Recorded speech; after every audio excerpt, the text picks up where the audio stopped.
تعالى اوريك متعة كروية جديدة، فصل على الحبيب ودوس اللايك بتاعك يا وحش ويلا نبدأ. الأولى من الكاميروني صامويل إيتو اللي بيحط أول صواريخ اللقاء وبتيجي جنب القائم، بيرد عليه مودريتش بكرة سهلة في إيد الحارس والمباراة مولعة من بدايتها، بس لوكا ما يستناش كتير وبيعمل أسيست على الرايق لفاندر فارت.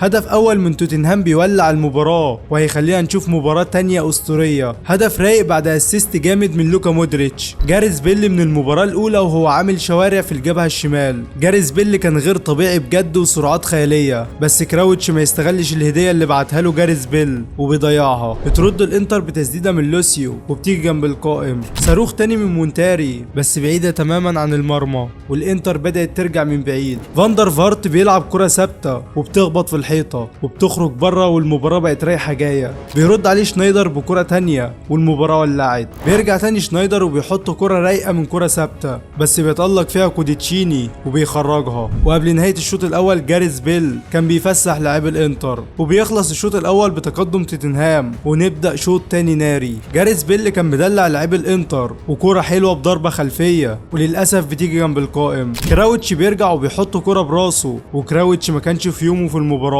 بس جاريث بيل انا مش فاهم هو بيعمل ايه بصراحه. كلمه عامل شوارع دي صغيره عليه، ده كان عامل انفاق في الجبهه الشمال. وادي امامنا الهدف.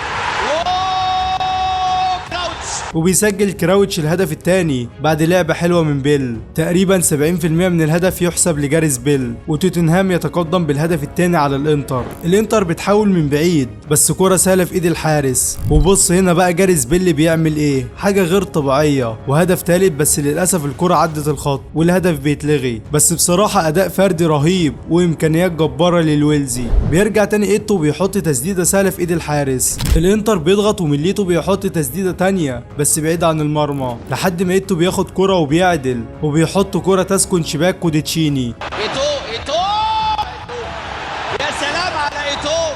هدف اول للانتر يولع المباراة تاني ويخلي النتيجة 2-1 ونشوف 10 دقايق تاني من نار. وهنا انا مش عارف اقول لك جاريث بيل بيعمل ايه. انا عاوزك تشوف جميع الاجزاء وتحكم على جاريث بيل بنفسك. بصراحة امكانيات رهيبة.